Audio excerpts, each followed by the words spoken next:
Good afternoon, everyone, and welcome back. Well, the good news about it is that it's 2 o'clock and you made it. You spent the last day thinking of a creative idea and making it come to life. It should be a great feeling, and you really all deserve a round of applause. So, huge round of applause for making it to Saturday. Half of winning is showing up, and you all did that. So, we're super appreciative that you spent your time here with us. Hopefully, that you got some great mentoring. Hopefully, you ordered yourself some good Uber Eats dinner, or you'll save it for later as a celebratory lunch. But all in all, we just have been so inspired by all that we've seen here over the last day. The creativity, the innovation, the collaboration, the teamwork, and just the ingenuity. So thank you again. Bison Hacks wouldn't be what it is without you all. So really quickly, we are going to get ready for our pitch competition today so we can see and hear all about the exciting projects you've been working on. So if we move on, we'll talk about the rules for the competition, introduce you to our judges, and we'll get going. So anybody excited? I can hear you. There it is. We're ready to go. We're going to do this. Super excited. Okay, so really quickly, we just want to review the rules with you. So each team was required to select one representative to speak on behalf of the team. Each team will have 3 minutes to present, and we will keep the time to make sure that you know when your presentation is over. Unfortunately, we won't allow you to go over the 3 minutes because we have to be fair to each of the different teams who will be presenting here today. The team member who's presenting needs to share their screen and have their camera on. Our judges will then have 2 to 3 minutes to ask questions. And then the judging criteria, as was included in your student packet, are around the areas of business model, impact, technical skill, design and UX, and the presentation itself. So looking forward to seeing all that you all have prepared for us today. So to introduce our judges, we have 3 very dynamic judges that we're super excited to introduce you to. The first of which is Jerome Farley. Jerome is an associate director with Accenture Federal Services, where he brings over 26 years of top flight technical, financial, and administrative experience. His technical skills in application modernization, cloud technology, artificial intelligence, agile development, DevOps, and enterprise investment and program management have helped drive transformative change across the public and private sectors. His commitment to better client outcomes, as well as the lives of the larger Accenture family, extends to the community, with an emphasis on building greater equity, fairness, and opportunity in and outside the workplace. As a proud graduate of Bowie State University, he is passionate about the recruitment of graduates from historically Black colleges and universities in the Washington, D.C. area and mentoring the next generation of professionals.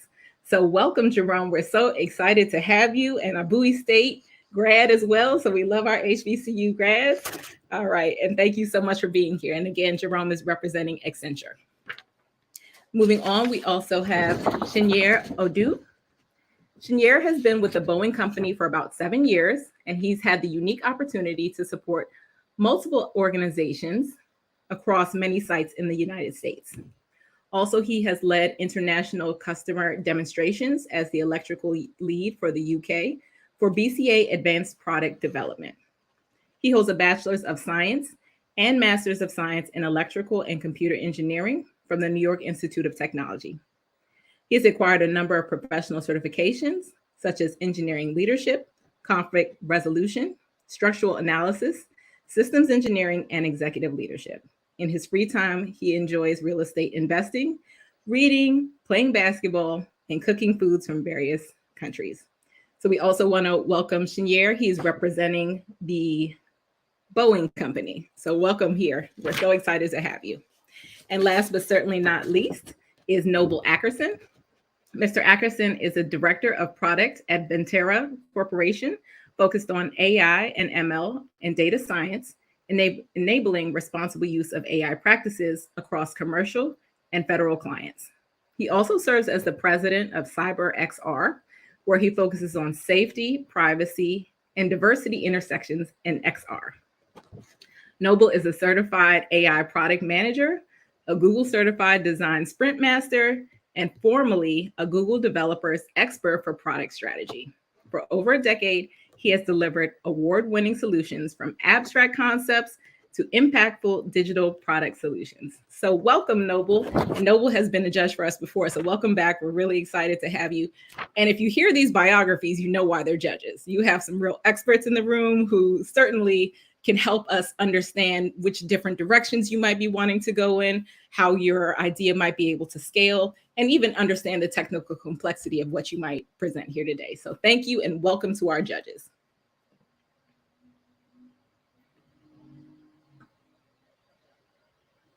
So really quickly, I'll just go over the order of presentations for the day. So the groups that will present, number one will be Service Match, followed by International Plus, then Mecca Connection, Weight-Free DMB, PACK or PAC, Allergic Scan, Include Me, CC Safe, and Spectrum. So really excited to hear from our 9 different teams that will go forward today and all of the different ideas that you were able to complete.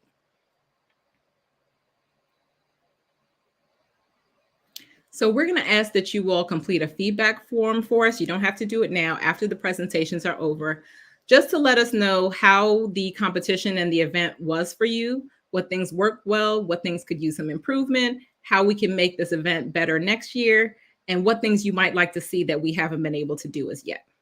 As you know, the pandemic has made things very different for all of us. In previous years, we would have done this in person, but we're thankful to have technology to support the process, to still provide you with high quality mentors, to make sure that you're able to collaborate and have the support that you need to be able to be the next innovators. So please, when you have a moment, fill out the feedback form and we'll be happy to take your suggestions into account so that we can continue to provide a high quality experience for you all.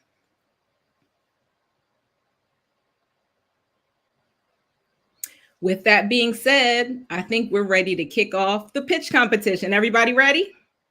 I can't hear you. There you go. We're ready. All right. So we are going to get ready to call the first team to present. And really quickly, we're just going to check to make sure that all of our AV is ready to go. Zuri, are we good to go? We're good to go. Everybody, we got to thank Zuri, right? Because this thing doesn't run without her. She doesn't like to get on camera and talk, but I'll tell you one thing, all of the coordination and the technical pieces wouldn't run without her. So everybody say, thank you, Zuri. She's probably trying to fix something right now. I can tell that face. All right, give us 1 second and we're gonna call Service Match. You'll be up first.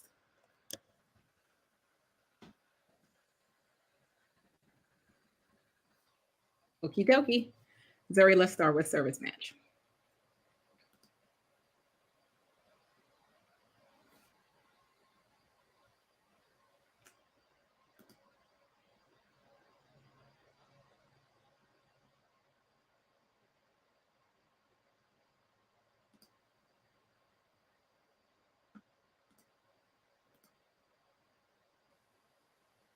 You need my help? You're on mute. Can you hear me now? Oh, wow. Sorry. Technology is hard. I'm sure everyone knows. But yes, I sent an invite to Chinaza. So we just wait for them to accept and then we'll be good to go. So Chinaza, if you do see something on the screen, please accept so you can start presenting. Perfect.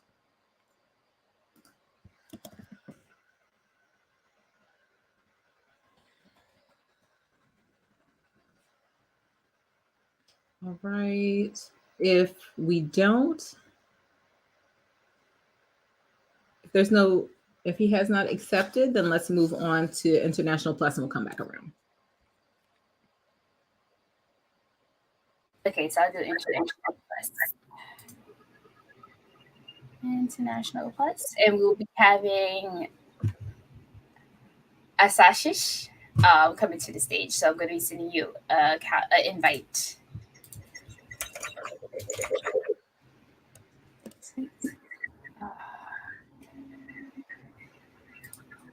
All right, so sending an invitation to him as we speak. Perfect. Awesome, and he's on stage. All right, take over, and we'll come back to into Service Plus later. Hi, can you guys see and hear me? We can hear you, but we can't see you. Ah, okay. Can you see me now? Yes, we can. Okay, so can I get started? Okay. Yep. The clock will start when you start speaking and presenting.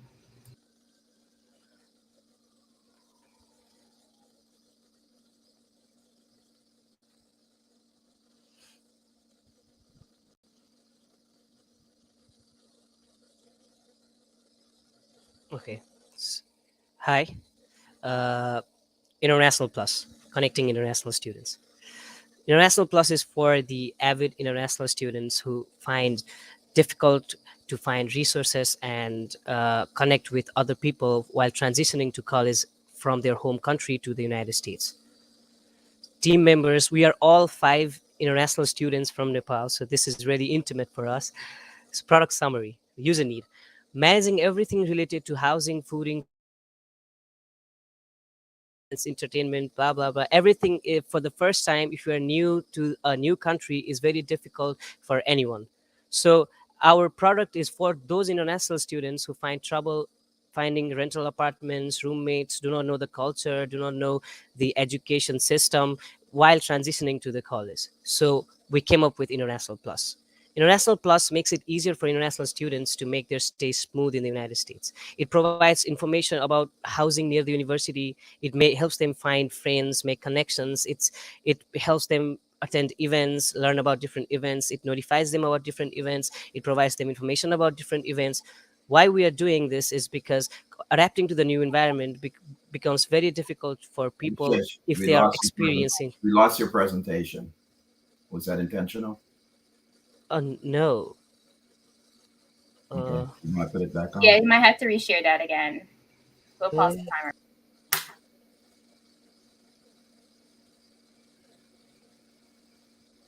is it being shared right now? Yeah, we see it now. Okay, you can resume. Okay. Okay. So the product summary. So managing every other thing, doing it on your own away from your home in a different land has been very difficult for international students for a long time. So we came up with International Plus. International Plus provides students with information related to housing, related to different events and parties on campus, related to different activities going on around campus that helps them transition smoothly to college scale. We can see that more than 4.5% of the United student population in the United States is international students. So international students application has a large addressable market, which makes it uh, a very sought after product right now. So this is where all the international students come from. So, as an international student coming from Nepal to Howard to DC was very difficult for all of us because we were mostly lonely and alone. We didn't know what to do. The language was different. Everything was different. So, we could not make friends because of the pandemic. A lot of things was going on. We were struggling socially and academically. So our International Plus helps us build connections, socialize, build support network, solving cultural misunderstandings, and handle homesickness. So, how is International Plus different from other social media? So despite having similar features as other social media applications, International Plus has a niche market and a specific target audience. Other social media platforms do not specifically address this particular population. Our application is simple, easy to use, and contains specific features tailored for international students. The first, there's login and sign up.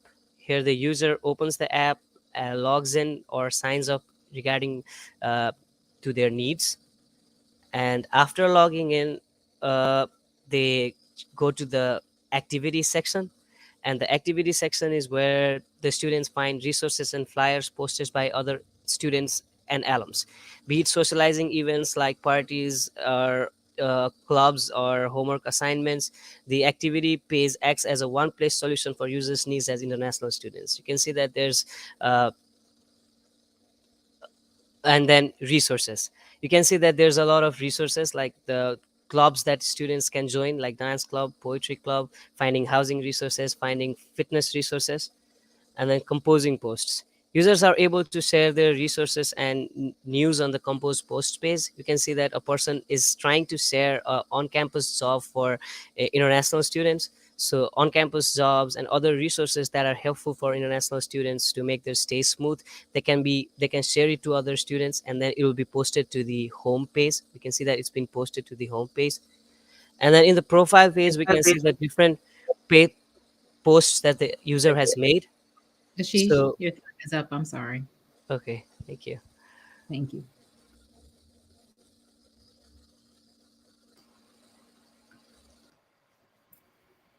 Okay, judges, feel free to ask questions.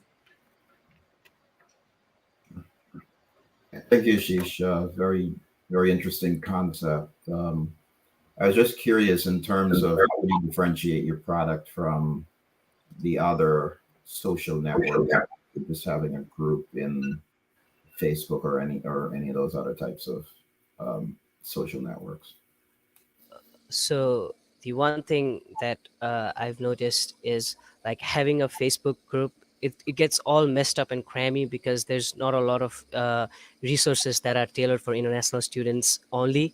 So as international plus, it's only for international students, as other international students share their experiences, share different events, and share upload different flyers. So it will be easier to use rather than having joining a Facebook page which comes up with a lots of ads and lots of different things that are not necessary, and that will just make it more confusing.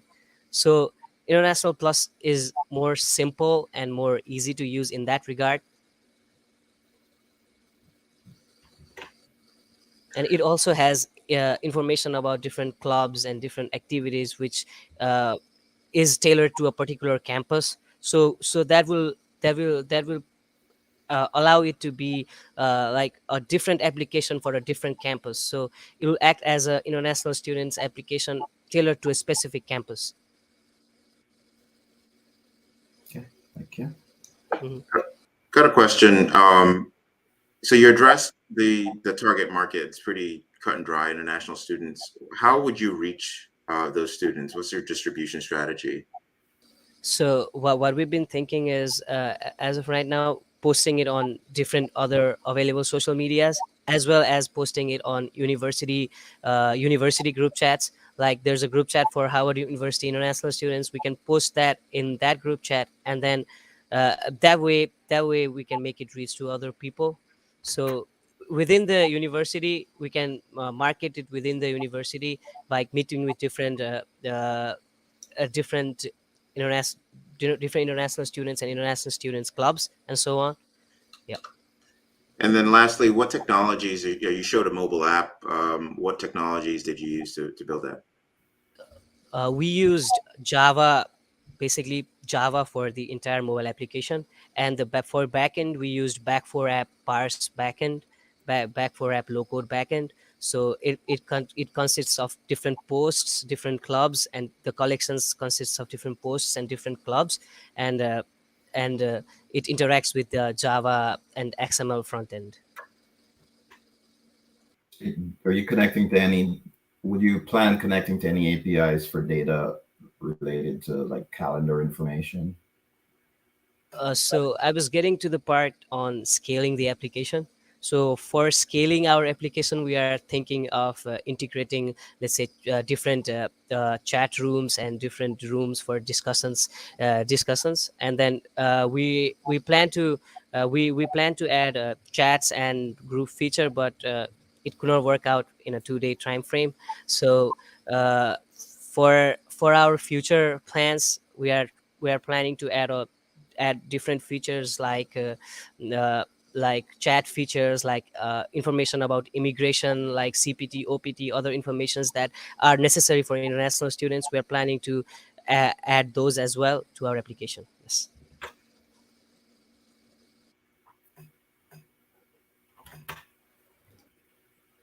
Okay.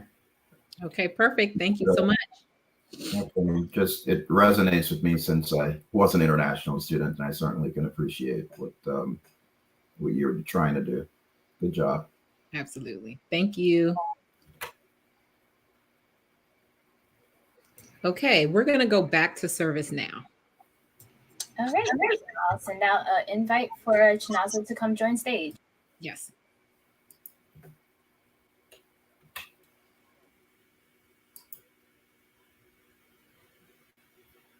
invite was sent, and they are joining the stage. Awesome.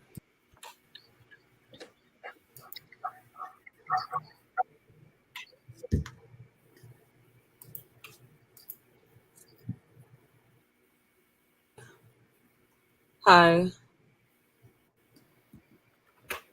Hi. Can you turn your camera on and share your screen, please? Yes, I will do that right now.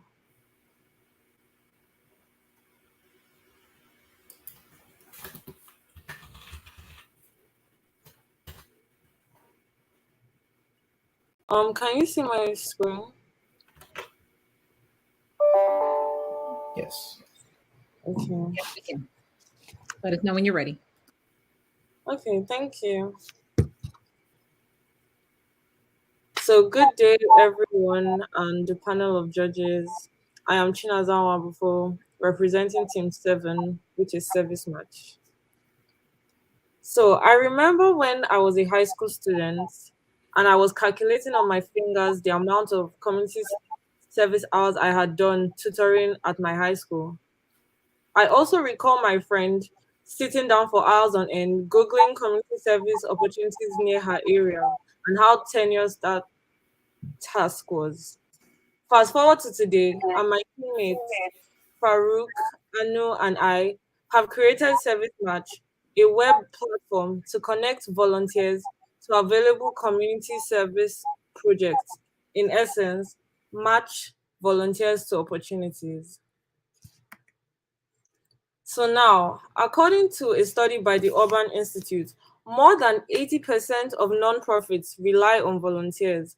However, data from a survey released by the US Bureau of Labor Statistics in 2016 shows that just 25% of Americans take the time to volunteer. A common reason to this could be that volunteers don't have information about where to actually go. And in addition to it, people may also struggle with the dilemma of actually joining volunteer hours because of the limited time they have in their day-to-day lives. This is where Service Match comes in to solve that problem. We show open community service projects and eliminate the, oh, I don't have enough information problem. Additionally, users can also track their community service hours on the platform for the purpose of reporting it, calculating the time they can actually invest on for certain applications, etc. Here, we have a link to the demo to show how this works. So as you can see, the first page is, can you see my screen now?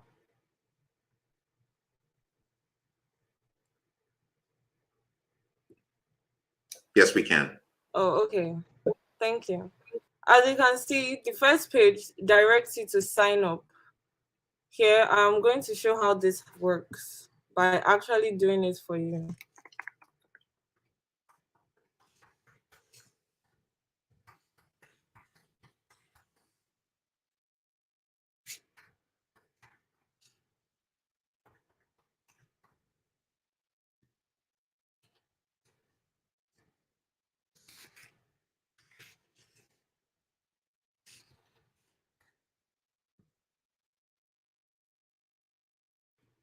Sorry, we are experiencing a bug, but if you still click the link, you can see that I am currently registered for a total of 0 community service hours, and it can show me opportunities available. So now I'm going to click on this, and it shows me, oh, you can register with a description, a time, a place, a venue, and who it is organized by. Sorry, another bug. But yes, so basically, that is how it works. We created this by code development on Replit, and we pushed it to GitHub. We used Flask web framework to host the website. All helper scripts are written in Python. User data is stored in a JSON file. Community service data is stored in a text file. And so now volunteers just look up community service available to sign up. Shanaza, your time is up. Thank you. Judges. All right, I can go first. Great job on the presentation. So you did some research. How do you imagine this solution will could be abused, and how would that, potentially adversely affect your target audience? Great question. So we feel that we still have more plans for this, but we are going to try to,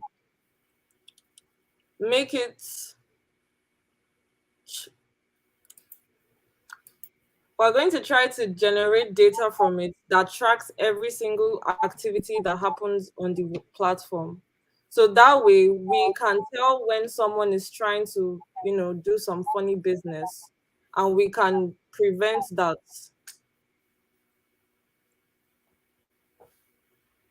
Do you know if there are any other competitive type products similar to yours? Well, right now, I don't know of any. But I mean, if there are, well, I feel like this is good enough competition for them. Okay. And if you One, just yep, sorry. go ahead. I was gonna talk about like how your users discover volunteer opportunities on your tool. Often you're presented, as you presented, I noticed there are a list of volunteer opportunities, but how do you sort of map an opportunity to the interests of your potential user in order to maximize the adoption of your tool? Okay, so basically, if I were to, decide that I want to like apply for a community service job, I feel like as the user, I already have an idea of what I want to do. And I just look on we plan on partnering with community service organizations, and so as the user, I just see, oh, this community service project aligns with what I want to do. And I just check from the list of available resources on the website and match with what aligns with me.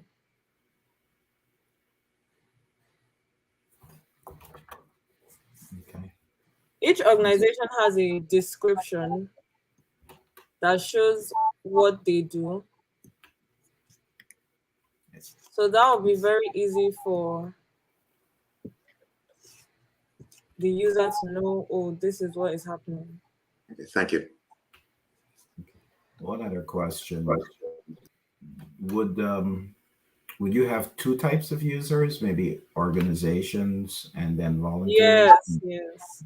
And Okay, so initially we plan to make it a two-part website, one for the volunteers and one for the organizations. So each is like a separate database. But then I guess because of time, complexity, we could only focus on the volunteer side of things. So this is just from the volunteers' perspective, but we plan to develop into a two-part website system.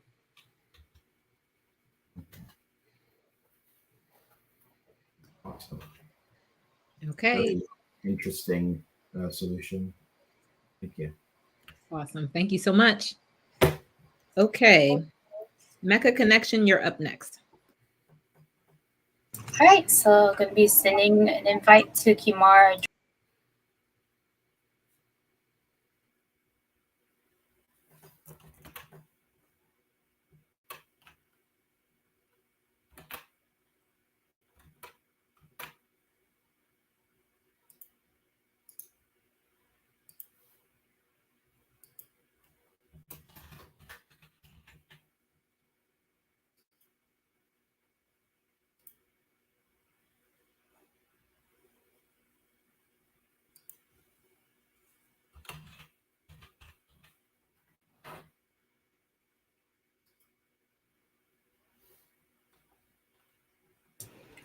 All right.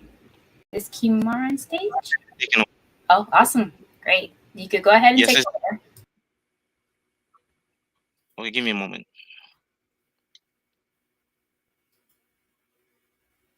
Just getting my screen loaded.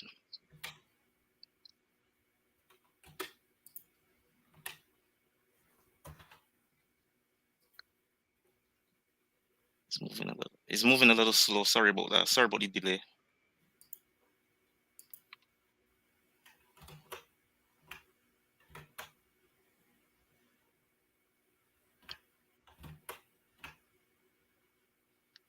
Okay, percent loading. Okay, I'll begin. Can you see my screen? Yes. Hello? No, we can't see your screen. We can't see you or your screen. Yeah, it's moving a little slow. Sorry about the delay. Sorry about the delay. Let me know as soon as you can see it. No problem.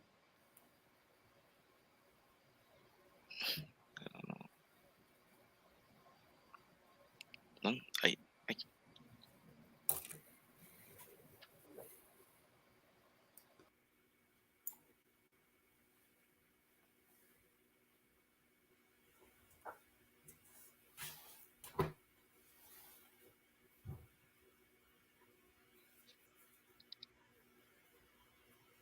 Can you see anything as yet? No, we cannot. Yeah, the Wi-Fi moving a little slow. I don't know. Kamar, if it's not working, we'll have to circle back to you. It's moving a little bit.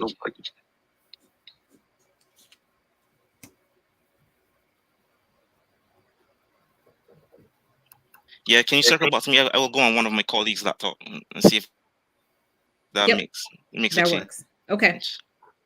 Okay. All right. So we're going to move on to weight-free DMV.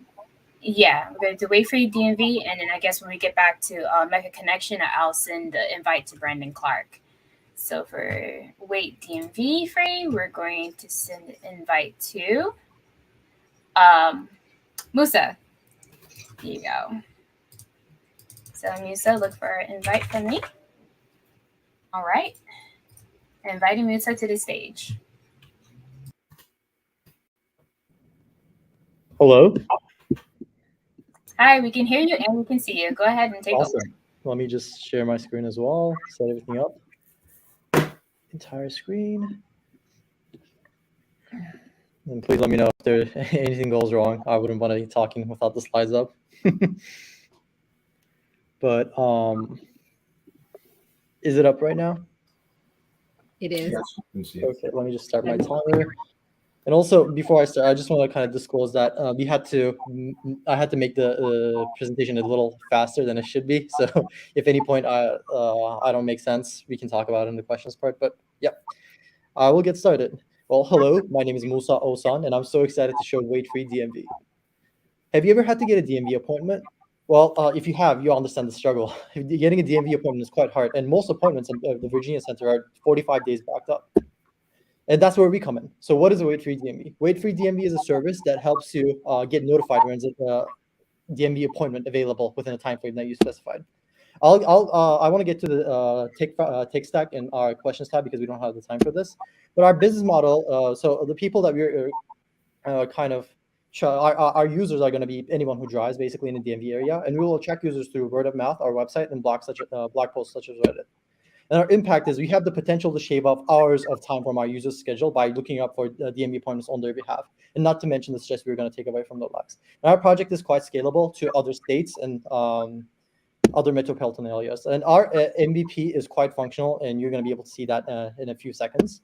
And our project is as simple as it can be. Basically, we have a single button, and then it shows a form that's basically the simplest form that we can get into. And I will open up my presentation right now, and I'll just send a link here just in case if that doesn't work out. But yep, now I'm presenting. All right, let's go to the DMV's website to get a DMV appointment. Oh, the first thing, we've got to click through a bunch of things. Okay, and select an office. Oh, wow, we've done all those things just to realize that the earliest appointment is May 4th, which is almost 2 months away. I think there's a better way of doing this. Introducing weight-free DMV. wait for your DMV. We scrap the DMV's website on your behalf and let you know if there's a DMV appointment within a time frame that you give us. Let me just show you guys how it works. First, you select your location, and then the type of appointment, and then give us your number, and give us the number of weeks that you'd be willing to wait for this appointment, or from this day now on. Let's say 2 weeks. And this is saved in our Firebase Firestore database, as you can see here. Now, since the only appointment is 2 months away, you're not going to get a notification right now. As you can see, you're not getting any notifications. But just a proof of concept, let's try this. Let's put everything again with the same state, the same address, and the same phone number. But let's give us more time now. Like, let's say that we're willing to have an appointment within 50 weeks. That's almost a year. Okay, one user can only have one request by their phone number, so we've refreshed that request on our database, and now we should be getting a notification saying, "Hey, there's an appointment at the Alexandria DMV at May 4th. Hurry up!" And this is our backend doing the heavy lifting. There you go. Well, thank you. Yep, that concludes the presentation, and I'd love to answer any questions.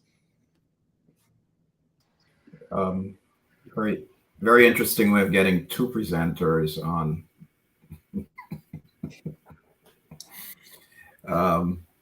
So what technologies are you using to access DMV information? Yeah, let me just share my screen again and go back to the chart that we created. It'll be right here, and then how it presents. On my screen right now. Do you see the chart? Yes. Yes. Okay, so the way we're communicating with DMV is basically you're using Python and Selenium to basically scrape the DMV on a continuous basis on our backend. And I can do a live demo right now. I have it up. But what we're doing basically is we have a Python backend that's continuously running on a Bash terminal. And that Selenium is basically scraping user data. I can go over like everything, like how everything works if you're interested in that, but I don't know if you're gonna have the time for that. But yeah, I can probably get at that question in a different way, maybe. So each state, you said it was scalable to multiple states. Each state presents or persists their data differently. Mm-hmm. How do you normalize that data to prevent like issues with the quality of the data that you're ingesting? Yeah, well, the problem would most likely not be the data, but the website structure. Because the way we are web scraping is we are basically creating a headless Chromium browser that clicks through everything that you need to do to get those appointments. And every single state, even districts, have different websites. So the idea itself is scalable. But the thing is, for us to make it scalable to other states or even other provinces, we'd have to make sure that our application is structured in a way that suits that particular state, which, the way we set up the infrastructure, it is possible.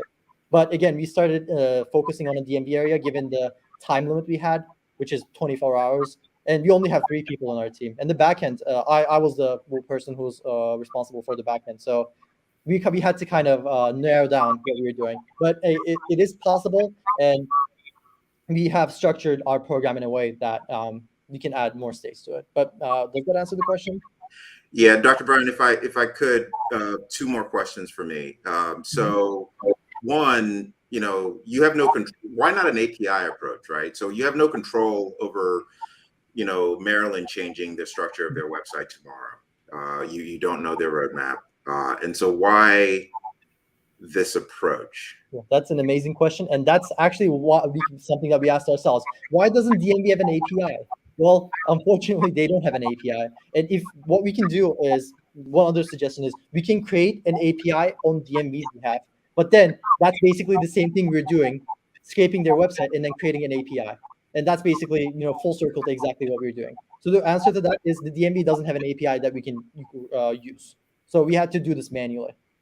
All right. And then my final question, ingesting this data, I would assume the different DMVs do not have any sensitive or personally identifiable information on there. Did you consider anything around, data stewardship or data governance when it comes to finding appointments? Well, like data security. I think the question is relating to the data security and our database. Am I on the right track? Sure. Yeah. Okay. So the only thing that might reveal, I'll go back to, I can open up our database actually. Am I sharing my screen right now? Yeah. The way we store the data is we have a user data collection, and then we store their phone number, and then number, state, the time limit, that's an epoch, and then type, and then the zip code. The only thing that's identifiable is the phone number. And the thing is, it's not hashed, or like we didn't hash or salt it like we would do with a password. But and the security rules of Cloud Firebase, we're using testing rules so that we can basically interact with it without having any limitations.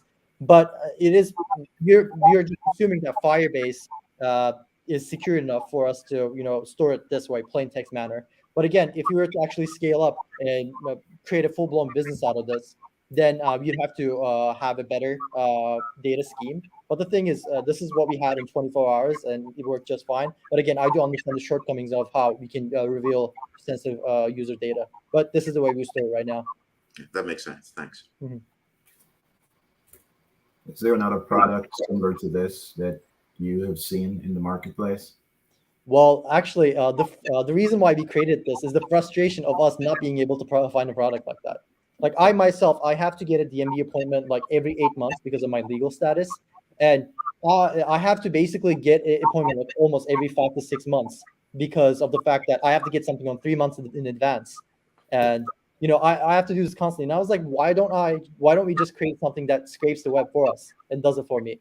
And why don't I make this application accessible for everybody who is facing the same problem as I am? But yeah, the answer to that question is unfortunately, like we love to have other people who do this, but no. Certain states do it actually, but Virginia does not do it. As a matter of fact, I'm not sure if DC does it. I'm decently sure that Maryland doesn't do it. Thanks, Musa. That was great. Thank you. Okay.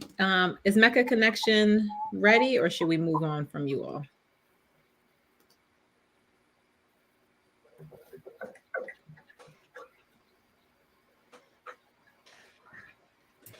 All right, so I'll invite Brandon Clark to the stage then. Okay.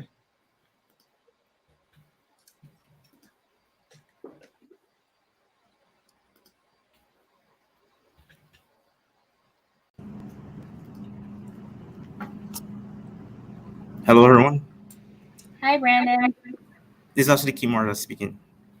Hi, Kimar. You can go ahead and take over and have the camera running for us. Okay, give me a moment.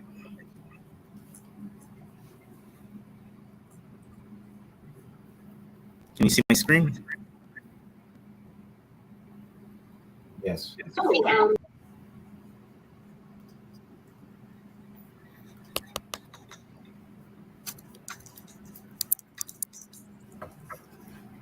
Can you see me? We cannot see you.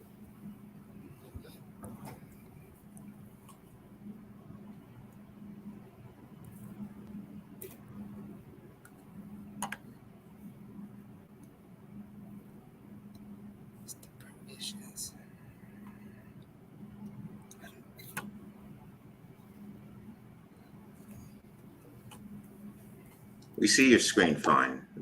So, yeah. Okay, I think. Yeah, let's go ahead and you can start with presenting your presentation. Okay, no problem. You on a previous laptop. But go ahead. Yeah, let's do that. Okay, so my name is Kimar Jordan. I'm here representing Mecca Connection. So we all know this typical question. I wish I could find clubs to join, as a new student coming to school. So what are students saying? Well, my friend Malik Store, he said he did not know about alternative sprint. He did not know alternative sprint break existed until it ended. My other friend Daniel Webster, he said he found out about Nesby through word of mouth. And here's Godfrey Parker, a typical freshman computer engineering major who has vast interests, STEM, sports, and community service. He needs a platform, which can direct and funnel him, to direct information relating to his interests, relating to groups, clubs, that kind of stuff. And what's the solution? A centralized platform, a place where we can get information on clubs and other activities at Howard University, a way to get information that's relevant about the clubs we're interested in. We need to make a connection. Mecca Connection connects Howard students with the clubs and activities they love. The features of the app include, the latest Instagram posts. We're looking at including other social media posts like, Twitter, Facebook, YouTube, to keep the students up to date. Ability to favorite your the clubs you have most interest in, and the ability to display and filter upcoming events at Howard within the Howard University community.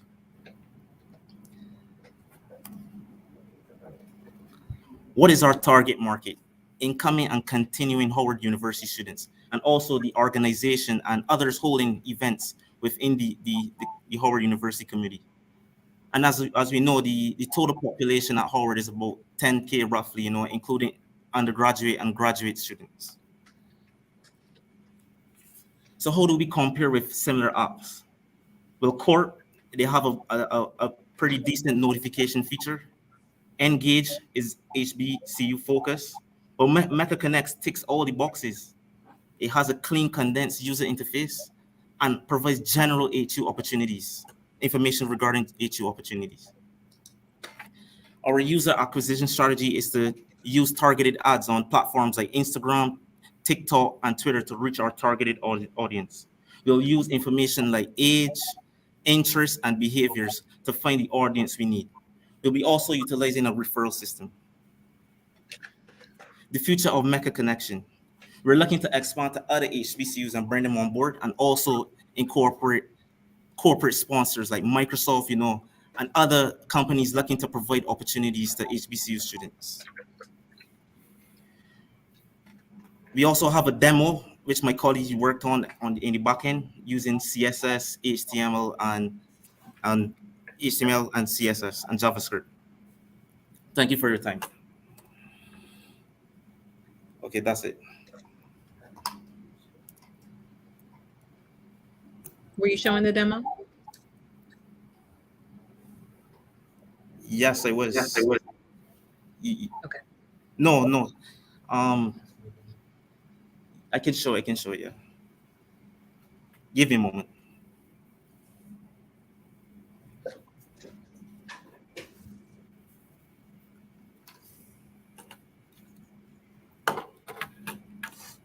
Hello, hi. So this is pretty much like the HU Club portal in which we was able to do within 24-hour period. So as we mentioned previously, within the UI display that we demonstrated, there's going to be a drop-down menu, which is going to, for instance, we only choose one, which is going to be the NSB org. So with those two, we're going to have a connect with us button. The connect with us button is going to display the handles. For instance, we chose Instagram. So we display the Instagram handle. It brings you straight towards the Howard NSB page.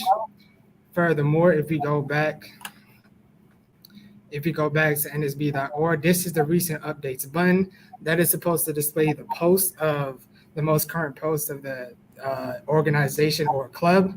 We use that using a web scraping. We do that using web scraping. So this is currently the most current post with the NSB organization. So of course the UI doesn't look the same as we wanted to as displayed in the presentation.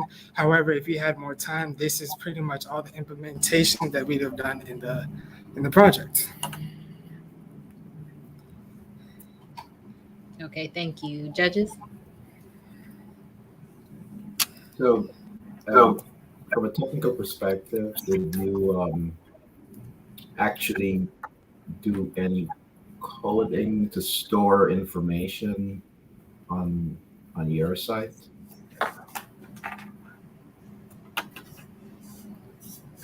Hi. So yes, we do have coding to basically show the back end of everything, and let me go ahead and pull that up for y'all. So here we have the coding right here. And basically what this does is it grabs, for instance, a name of the organization you're looking up. And then from there, it runs through this Instagram user, which basically grabs the profile. And then by using this command user post, we're able to get the posts of basically all the posts of the profile that we've looked up. And then by manipulating the data, we're able to grab the most recent post. And also, we decided to have a open web feature where we basically grab the first post and make it automatically open that post in a new browser. So I can do a short little demonstration right now just to show how that will work. So for instance, if we go here and run this code, give me 1 moment. Here's some stuff.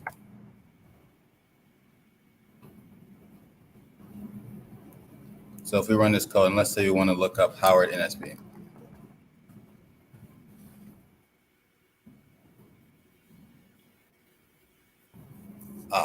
Let's see. Give me 1 moment.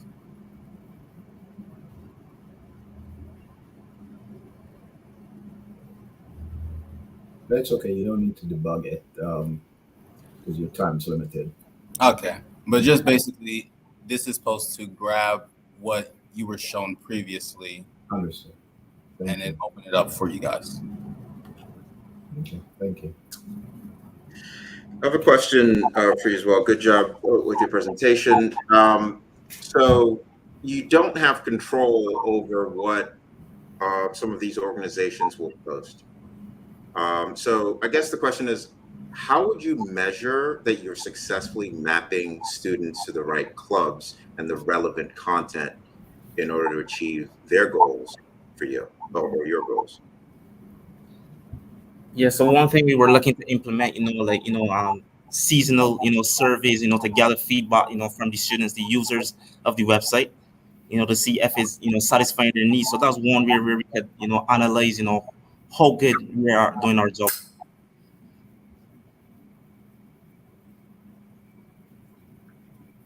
Okay. But how would you, so you're going to periodically send out surveys, just to clarify, you're periodically sending out surveys in order to get a pulse, but that's aggregated, right? So John user or Jane user comes to your site. How do you successfully map them to relevant? Okay, successfully map them. Yeah. Well, we didn't show you like the creation of the page and that sort of information, but obviously when you're creating your profile, we're looking to, you have to type in certain characteristics. So obviously the user persona that I use in the presentation, Gregory, he's interested in STEM, he's interested in sports. So you would basically provide that information on creating the account. Got it. Okay. Okay, thank you so much. Thank you. Thank you. All right, we're going to move on to Pack. All right, so I'll be inviting Kiana to the stage.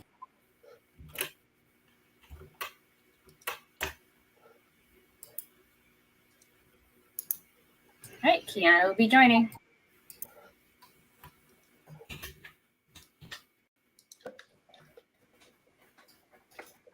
Okay.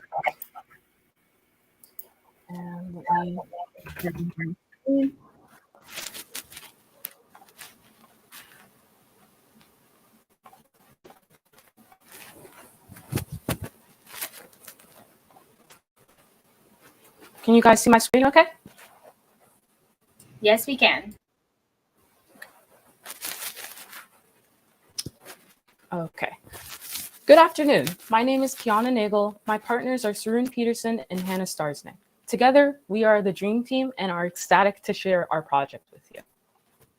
It is no secret that COVID-19 has severely impacted POC low-income families the most, and there's not enough government aid to reach those that need it.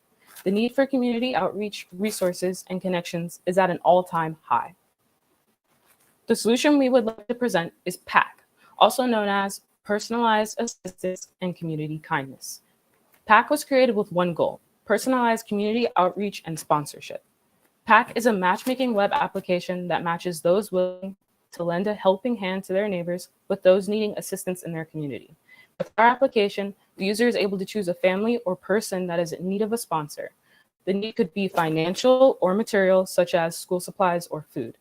This sponsorship can be as inclusive or responsive as a sponsor or receiver is comfortable with, although the sponsorship is meant to create a new relationship and connection within their respective community. Our solution has a few key features that allow sponsors to create a sponsor relationship with someone in their community. And I now have a live demo of our web application for you, which we coded entirely from scratch using HTML, JavaScript, and CSS. This is our homepage. Our first key feature is the preferred donation item. We have a drop-down menu from which our users can choose what type of item they would like to donate. And all is at the bottom. And we also have a drop-down menu for preferred sponsee category. We include a zip code search function that allows users to enter their zip code, and the output is a results page of nearby profiles looking for a sponsor.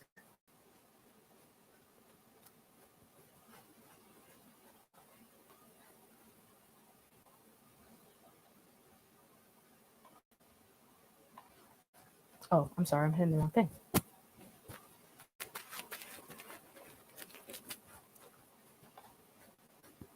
With PAC, personalized community outreach is just around the corner. For the community, by the community, let's keep the PAC together. This is our About Us page.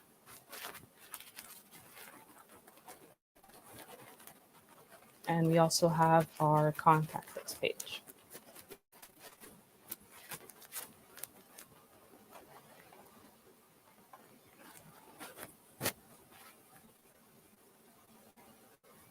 We have our works cited.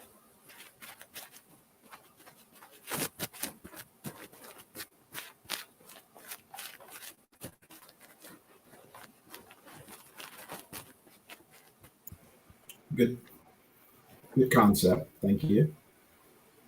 Where would you receive your data from if you were to scale this? So help make those connections. we plan on partnering with multiple charities and getting information on people who are in need of assistance from those charities and operating with them as if they're partners. So some partners could be like St. Jude, the NAACP, Red Cross, Push Black, or World Central Kitchen. Essentially, you are an aggregator of St. Jude and other nonprofits, it sounds like, right? But to your core mission in the beginning, there might be some of my neighbors that may not be directly linked to some of these nonprofits that you're citing. How do you serve unmatched? So since it was an MVP, we focused on those key features. But in terms of moving the project forward, we wanted to focus on implementing a sign up and a login for people so that if they are not connected to these charities, they can individually sign up for our application. We wanted to add the login and also optimize matchmaking with questionnaire. And how would you find these people or how do they discover your solution to sign up? So they can,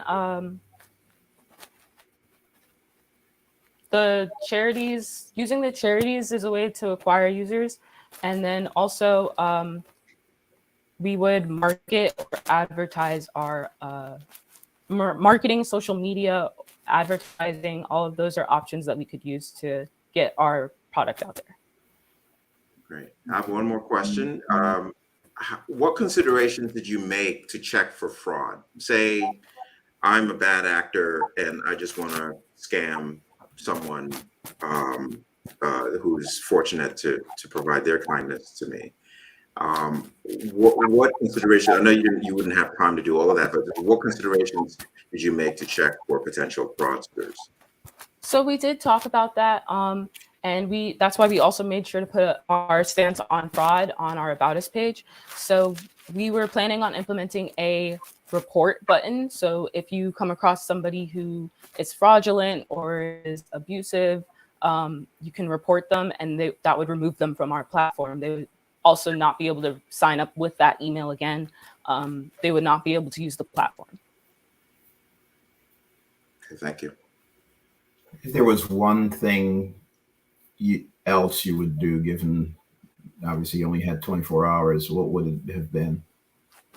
Personally, as the UI UX manager, I would have liked to add in a data store so that we could have implemented the login sign up feature to store data or anything else that our web application could have used. Okay. And do you know if there are any other? I'm sorry, you can finish. Do you know if there are any other tools similar to this that's out there in the market right now? I know that when we were discussing and projecting our ideas to mentors, some were concerned that it does sound similar to GoFundMe, but we made sure to explain that GoFundMe is specifically monetary value, and we offer multiple options to donate. Not only can you donate money if it's needed, but there's also options to donate clothes, medicine, food, non-perishables, infant and toddler needs, grade school needs, any needs that people have. Those are things that they could use our platform for. Thank you. Thank you very much. Okay, we're going to move on now to Allergic Scan. Yep, so that means I'll be inviting Louis to the stage. So Louis, please accept my invite.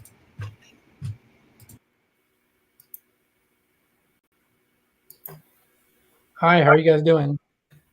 Doing well. Great. Can you guys see me? Yes, we can. We just need to see your page. See your screen with your presentation. Cool.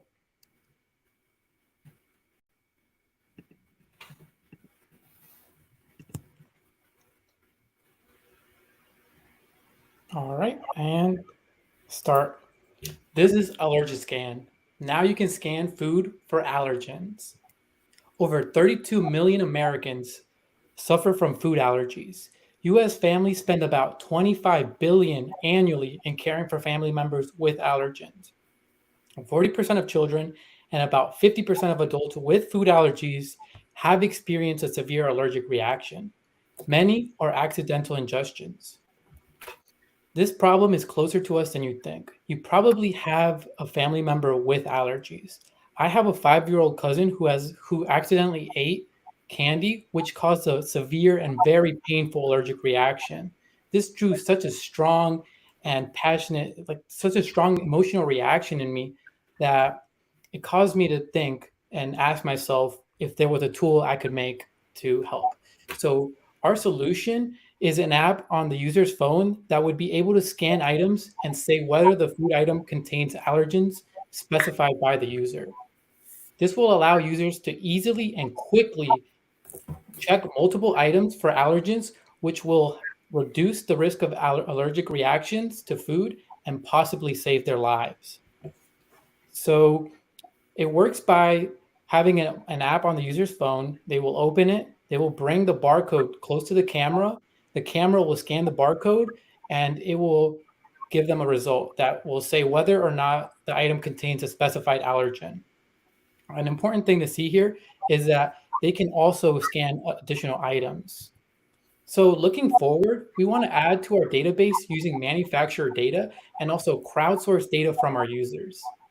We want to provide recommendations based on the user's allergy history. And we also want to include as many food substances as possible, not just candies. An important thing to us is protect user data. And we also, since we are providing recommendations, we will need legal protection.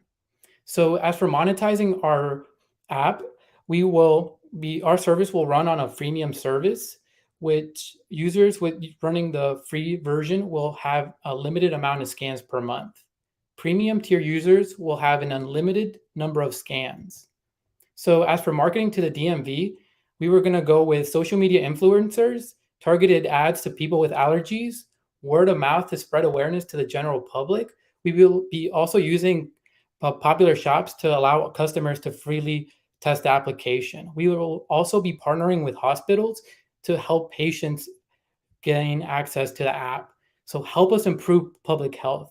Using our everyday mobile device to scan food items for allergens will help reduce the risk of allergic reactions, not only for our families, but also for our larger community. Thank you.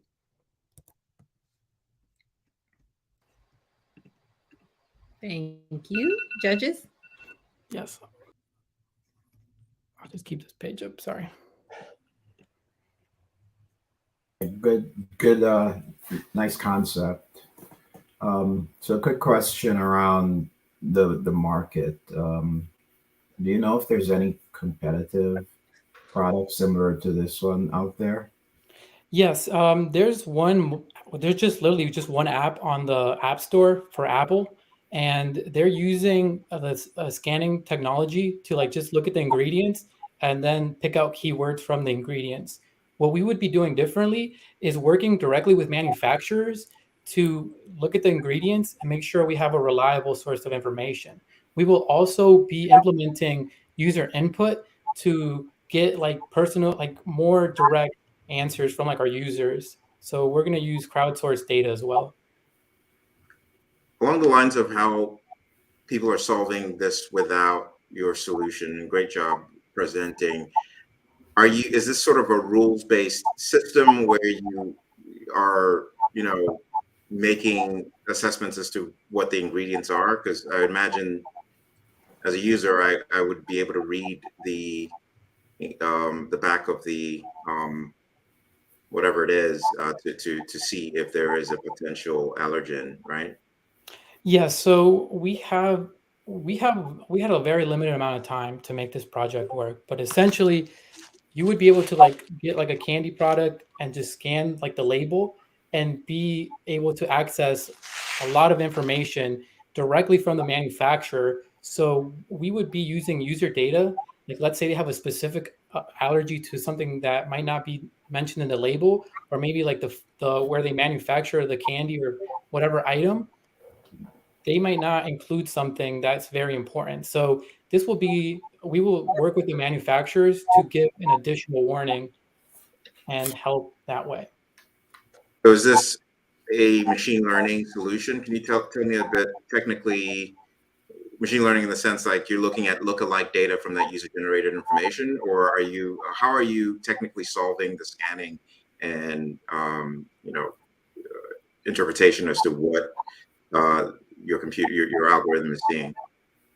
Yeah, so we would need a huge database with a lot of allergens, common allergens, or just even non-common allergens. We would also need information on like the ingredients and food.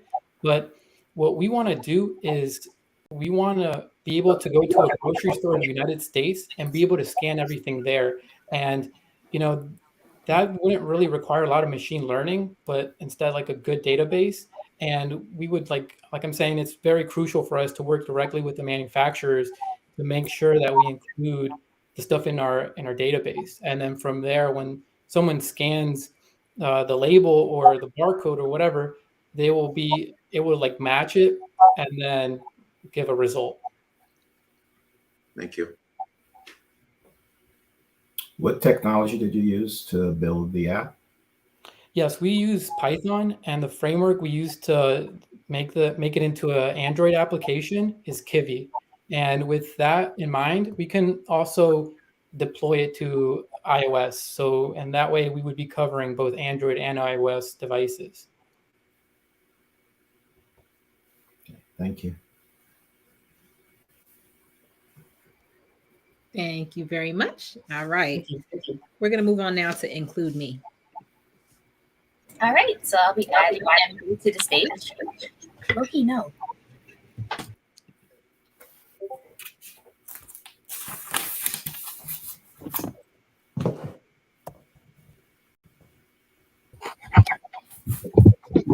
Hello guys, can you see and hear me? Yes, we can see you and hear you. All right, cool. So I'll share my screen.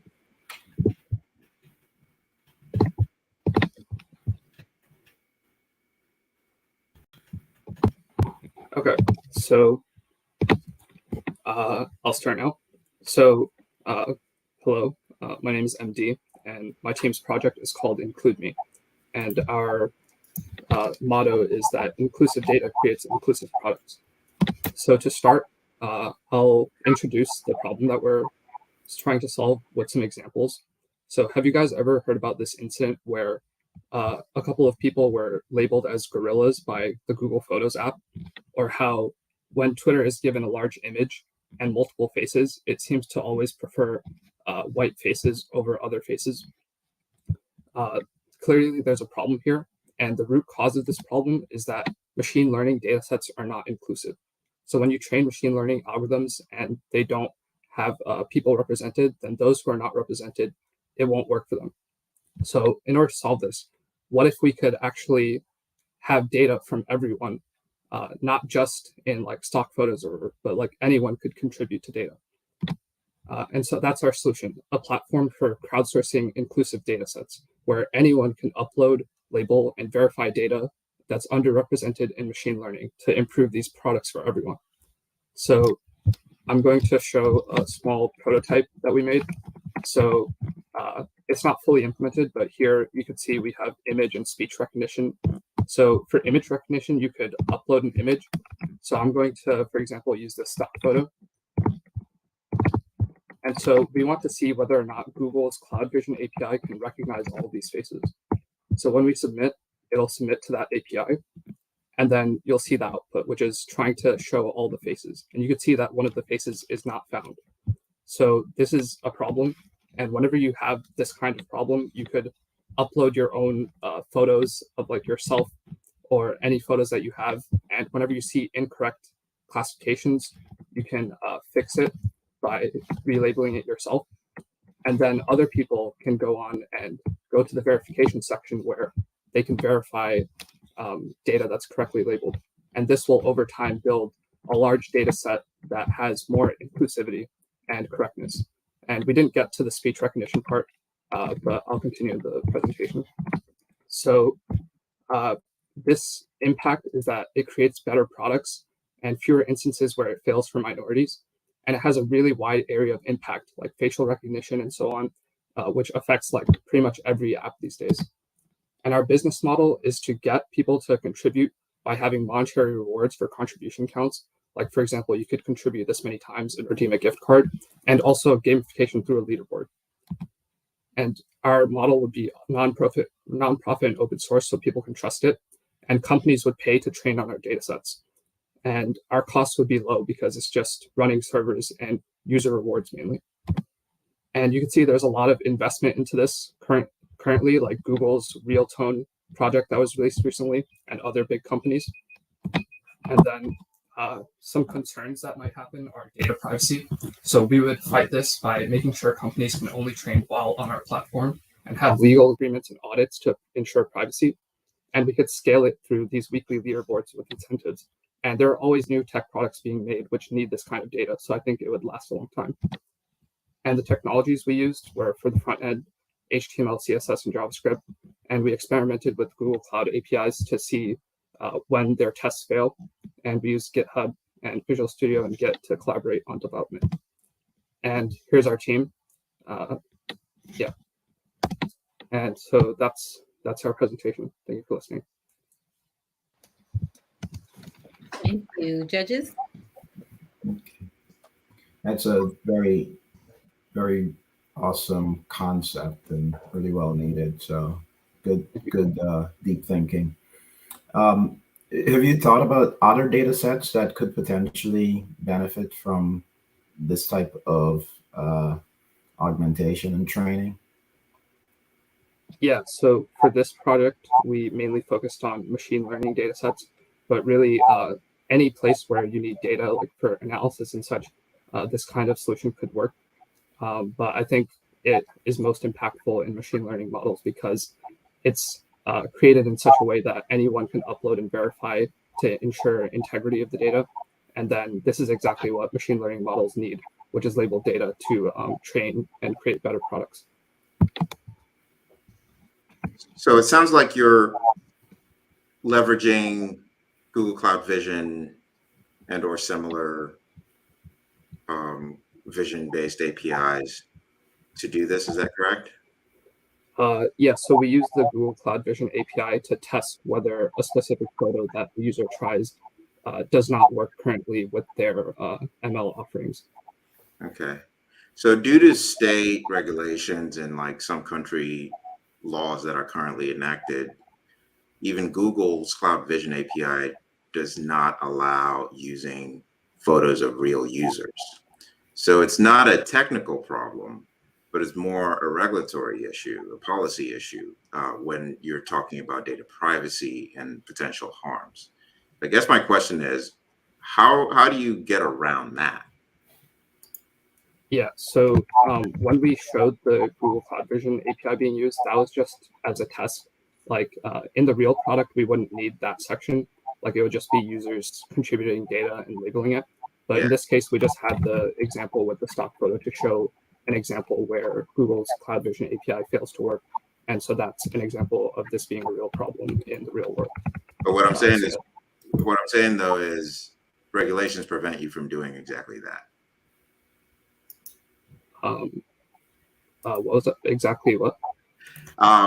Regulations, federal laws, state laws, and even EU's laws prevent you from requesting user information. So I guess let me reframe the question. What considerations are you making to prevent abuse or harm with this system? Yeah, that's a great question. So in this slide, we talked about how companies that want to train on our data, they can only do it while in our platform. And it could be audited, for example, by like third-party cybersecurity companies to make sure that they're not doing anything else with it, but only training their machine learning models to make them more usable by everyone. Yeah. Thank you. Any other questions?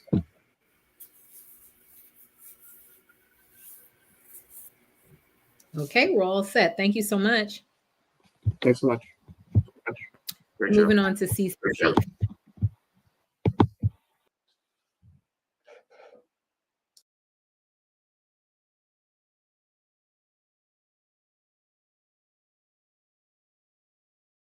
Oh, I'm sorry.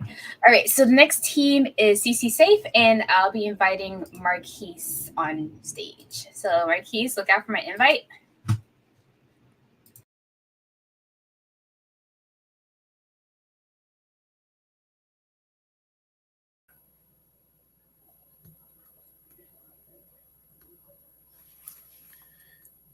Okay, can everybody see me? Yes, we can.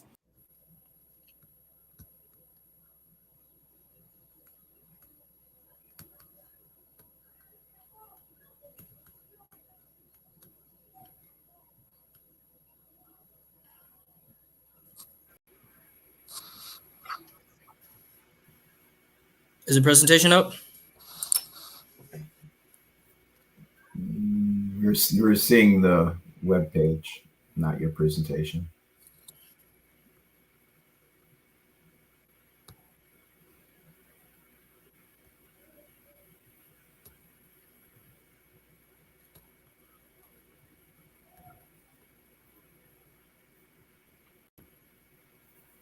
Okay, you can see presentation now.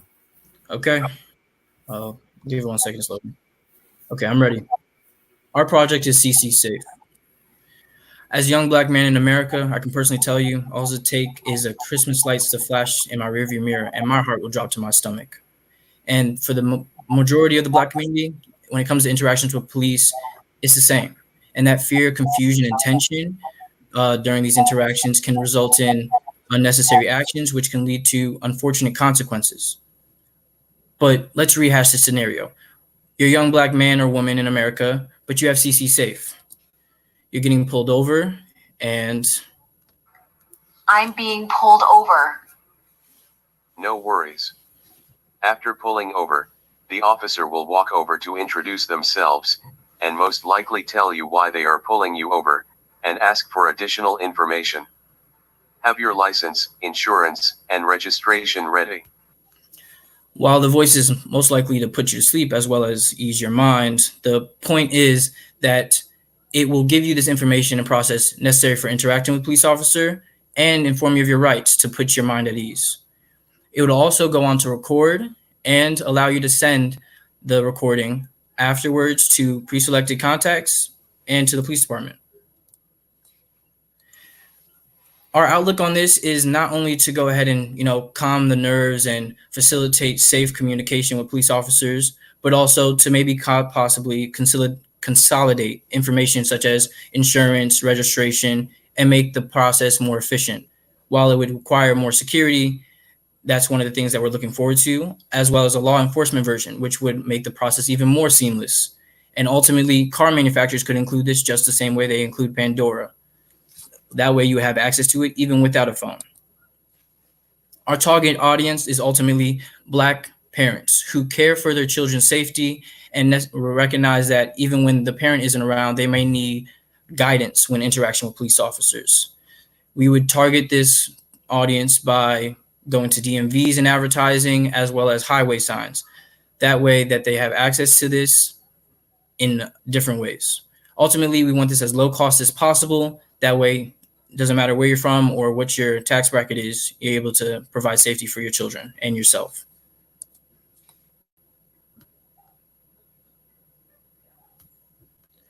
So our focus is not to aggregate police officers or to defend against police officers, but to bridge the gap that comes between citizens and law enforcement, mainly due to miscommunication and misunderstanding. Sometimes people think they understand the law and they don't, or they don't realize what the law holds, the rights for them, and they don't protect themselves.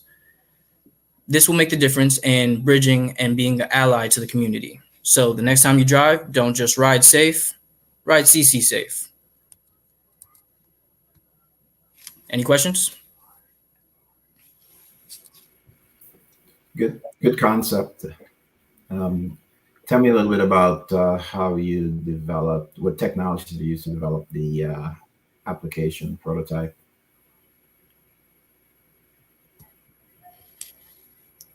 You said, can you repeat your question, sir?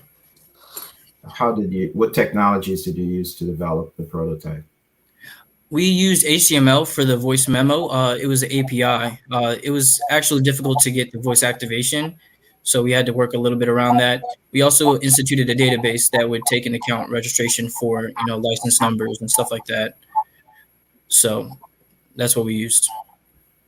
So did you actually put it on an Android or iOS device? No, sir. That was for presentation purposes. We didn't have enough time to make an accurate depiction, but we would like to, share that vision during the presentation. Okay. I see. I want to give. Oh, there you go, Janair. Since you're here, go ahead and ask any questions. No, thank you, Noble. Couple questions I have here. Definitely great presentation. Love the concept. Hits home for me. This is gonna go on a little bit of a map, right? So you said the target audience is for parents? Black parents, because they would be more likely to buy the product or get it for their children. I don't think 16, 17-year-old is gonna be like, oh, let me get this app for my safety. Okay. And so I'll go to a different area. In regards to the voice activity, the voice activation is what now triggers the app to turn on? Yes, sir. It'd most likely be through, hey, Siri, I'm being pulled over, and use as a trigger word for activation of the app. That way it remains hands-free, which I think is essential in preventing miscommunication and misunderstanding with police officers. Has your team thought about because some technologies now, as soon as the car is in motion, you now have do not disturb activated. Is there a workaround for that? Did you all think about maybe that hindering your process to be able to contact Siri in that moment? We did consider this as a problem, but the same way you're able to, have actions for notifications within an app, we think that we would ask them to allow it to go through do not disturb in the settings within the app. So that way it wouldn't be such an issue. But that would be during the setup and registration process, sir.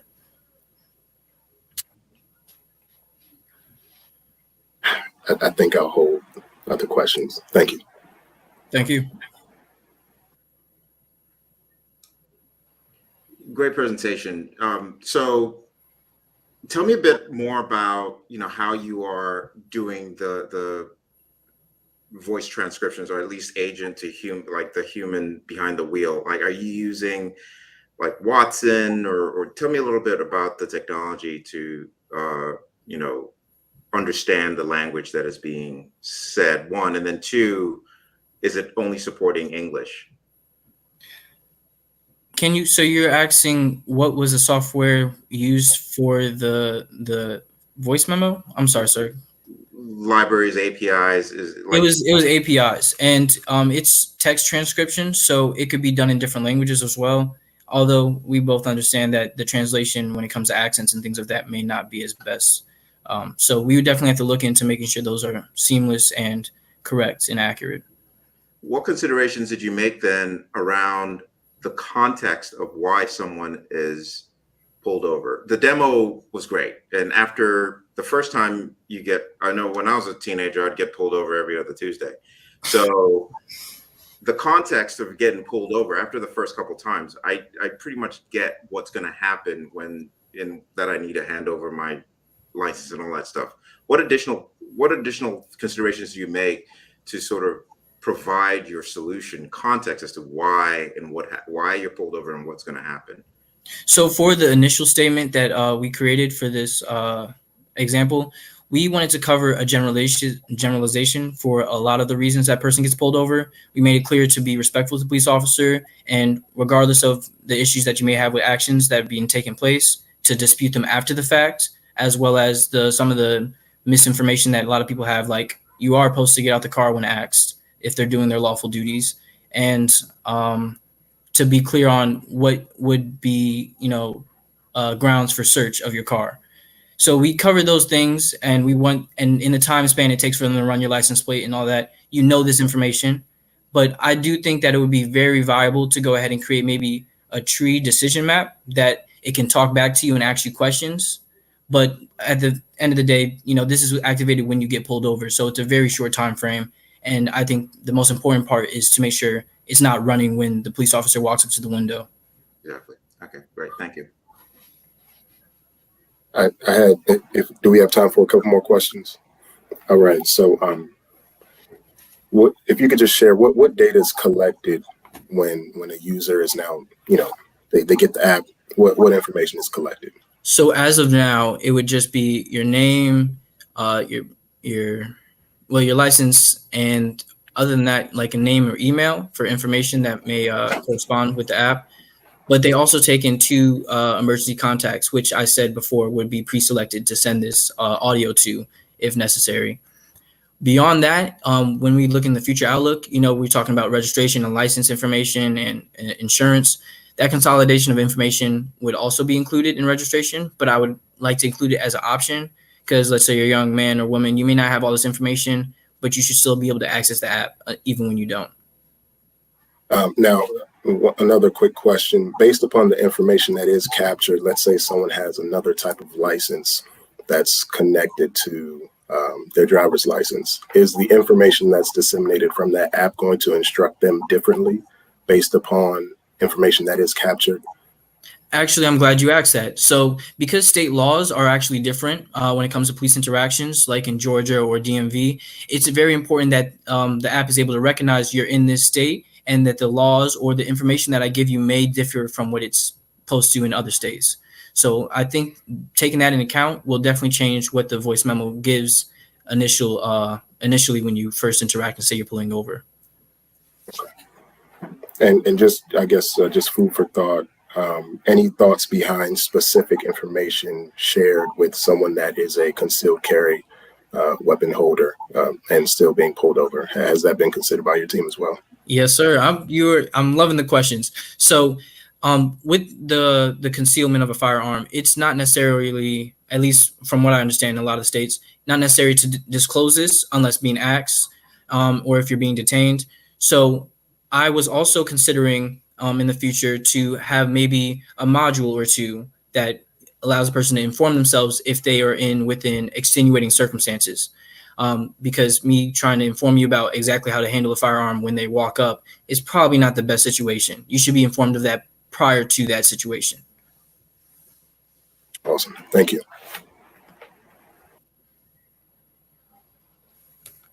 Okay, I think we are done. Thank you so much, CC Safe. And we're going to move on to our last presenter, which is Spectrum. Yep. And so I'm going to be sending an invite to Sanjaya. So please accept my invite to the stage.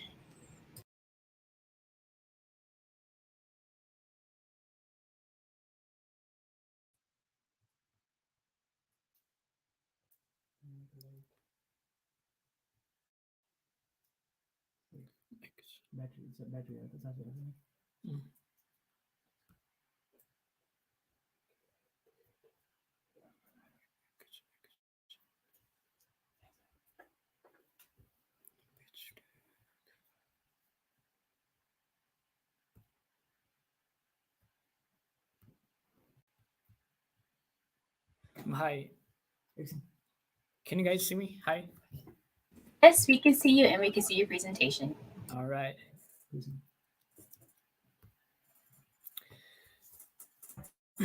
So hi, we are Spectrum, and we are making services accessible for people with autism. So growing up in Nepal, we had a friend with autism, and we experienced how difficult it was for him to access information, especially related to special needs school and autism center around him, and just navigating the general process of growing up as a person with autism.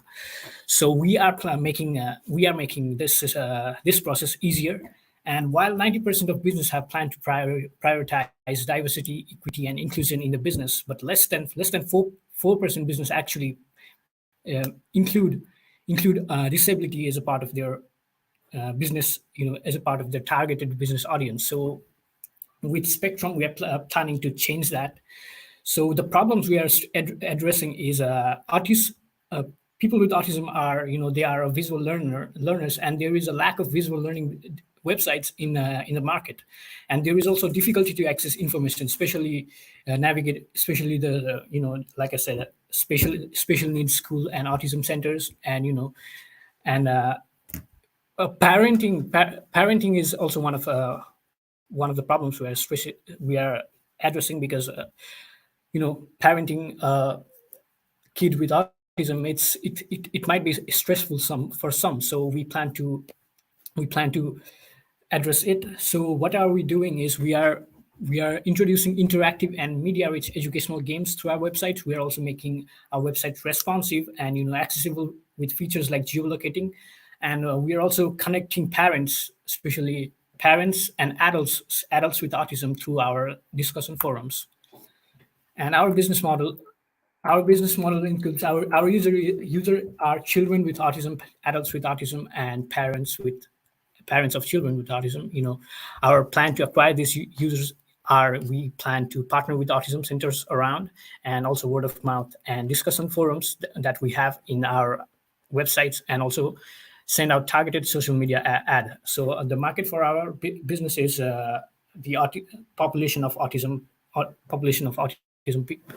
people with autism. That is 5.4 million according to CDC report. So here is our quick interface of our website, and let me do a quick run through of our description and what autism is.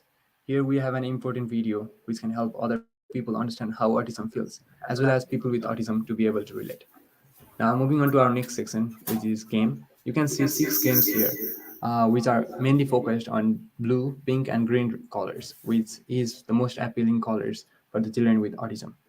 So you can see a game, Sort High, which displays its environment, and children can be able to comprehend the environment better through this game. So as you can see, there is a discussion tab in our website where inexperienced parents would be able to connect with experienced parent, as well as adults can be able to connect with other adults and develop their connection abilities. So now we have a contact us section where we would love to hear from you, as well as direct your queries to the concerned authorities. Now moving on to our next feature, which is schools nearby. You can be able to find a autism centers nearby if you search for a location, and if you are a parent, that can help you in the time of emergency. And lastly, we have our blog section where you will find information about parenting and articles related that are helpful for adults as well as children.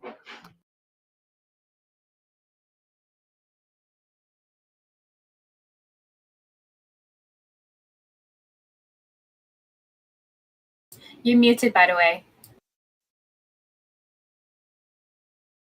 And with Spectrum, so with Spectrum we plan to change that, and we also plan to launch our pilot testing in the DMV area, since since especially Black community, and because Black kids are 1.4 times more likely to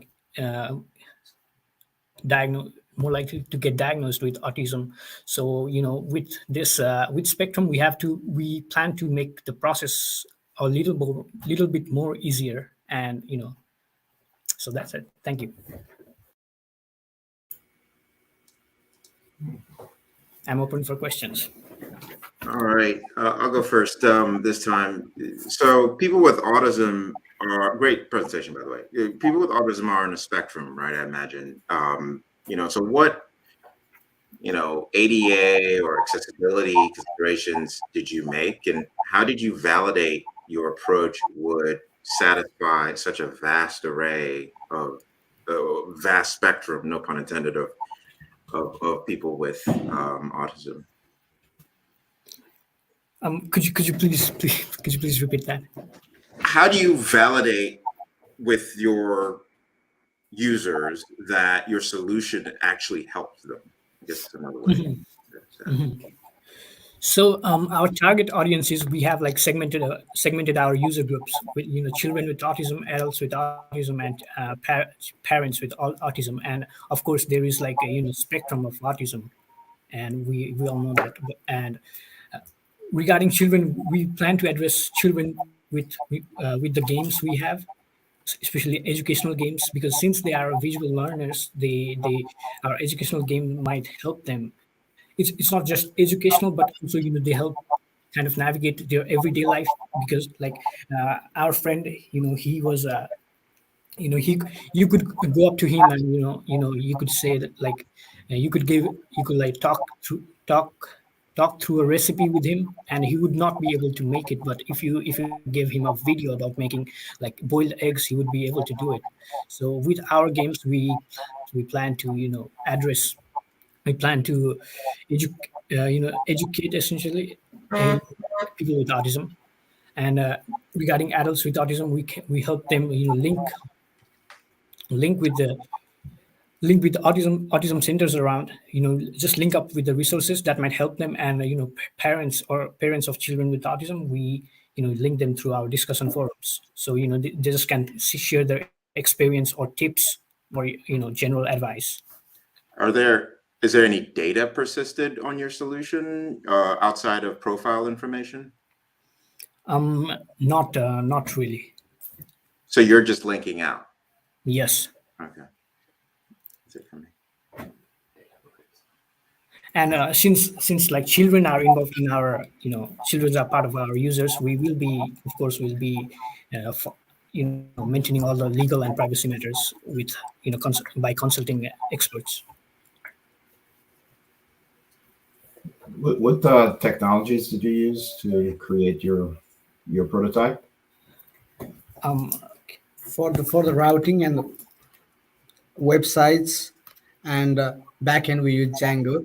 For the Google Maps geolocate API, and the discussion for linking the discussion forums, we use JavaScript, and for designing, we just use HTML and CSS. Okay. Mm-hmm. So, couple questions here. If you could just clarify really quick, what's the problem you're solving here with this business model? Yeah. So like there is a lack of visual learning websites, because there are very few websites that actually help children with autism learn something. So there are very few, especially very few games that are targeted for kids with autism, and we plan to do that. And we also along with that, we also address the parenting stress that goes along with it. Okay, thank you. And so with this problem you're solving, right? Is there are there opportunities that you all have looked into where you can partner, or what are the opportunities for folks that leverage this platform, and now they not only just can have a better lifestyle, but what are the opportunities that can now be linked beyond just a better lifestyle and functionality? We essentially link our acquisition strategy involves linking autism centers with people with autism, and we also plan to partner with high schools and special needs education. And regarding high school, we can just have kind of events. We can organize events with them, and like the events that involve people with autism, which so that they feel involved, and they don't we make sure that their accommodation needs are addressed. Okay, and then one more question from an industry perspective. What was there research done based upon companies that are looking to leverage folks that are in this area of disability? There is a lot of research that I've done, so I'm just wondering if you all have looked into it and what you all found out, and was it implemented here? Yes, there are some really great up and coming startups in Minnesota. We looked into a website called Jocelyn, and they are helping out. They are not just helping out folks with autism, but also general folks with disability. So yes, there are some competitors, but our business model is it's really different from them. Thank you.